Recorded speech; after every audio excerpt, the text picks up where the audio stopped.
حامدن و مصلیًا اما بعد بسم اللہ الرحمن الرحیم۔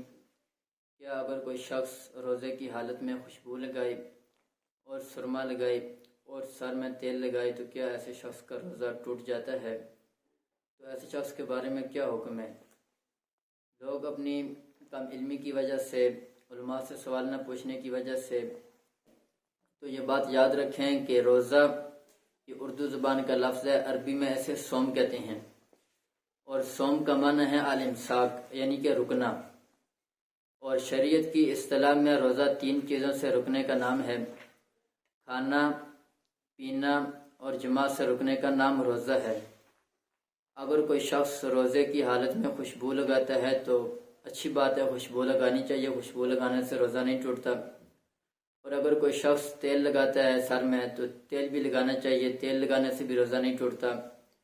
اور اگر کوئی شخص سرما لگاتا ہے تو سرما لگانے سے بھی روزہ نہیں ٹوٹتا۔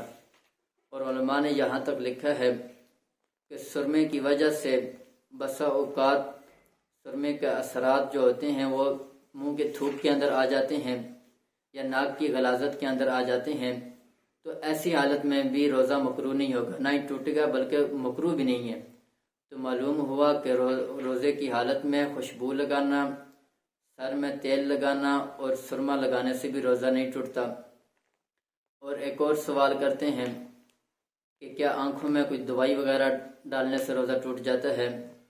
تو آنکھوں میں دوائی ڈالنے سے بھی روزہ نہیں ٹوٹتا۔ آنکھوں میں دوائی ڈالنے سے بھی بسا اوقات ایسا ہوتا ہے کہ اس کے اثرات حلق تک آ جاتے ہیں، تو اس کے اثرات کی وجہ سے بھی روزہ نہیں ٹوٹتا۔ اور اسی طرح کسی شخص کا اگر آنسو بہہ جائیں اور ان آنسو بہہ کر اس کے منہ میں آ جائیں تو کیا ایسے شخص کا روزہ ٹوٹ جاتا ہے؟ تو یاد رکھیے کہ ایسے شخص کا بھی روزہ نہیں ٹوٹے گا۔ اگر اس کے آنسو 1 یا 2 آنسو ہوں وہ منہ میں آ جائیں تو ایسے شخص کا روزہ نہیں ٹوٹے گا۔ اور اگر اس کے آنسو منہ میں اس قدر زیادہ آ گئے اور آنسوؤں کی نمکینیت بھی اس کے منہ میں آ گئی تو پھر اس کا روزہ ٹوٹ جائے گا۔ اور روزے کی حالت میں کوئی شخص علم ہوتے ہوئے وضو کر رہا تھا اور ناک میں پانی ڈالا، ناک میں پانی ڈالنے کی وجہ سے اس کا پانی دماغ تک پہنچ گیا یا ایسی جگہ تک پہنچ گیا جو اس کو تکلیف دیتی ہو، تو اس کے متعلق کیا حکم ہے؟ تو اس کے متعلق بھی یہ یاد کر لیں کہ پانی کے دماغ تک پہنچنے کی وجہ سے یا ایسی جگہ تک پہنچنے سے جہاں پر تکلیف ہو تو اس سے روزہ نہیں ٹوٹے گا۔ اگر پانی پیٹ کی طرف پہنچ جائے تو اس سے روزہ ٹوٹ جائے گا۔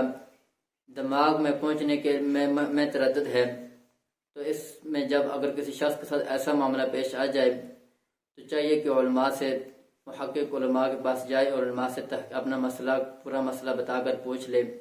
اللہ رب العزت ہمیں ان مسائل کو سمجھ کر عمل کرنے کی توفیق عطا فرمائے۔ وما علینا الا البلاغ۔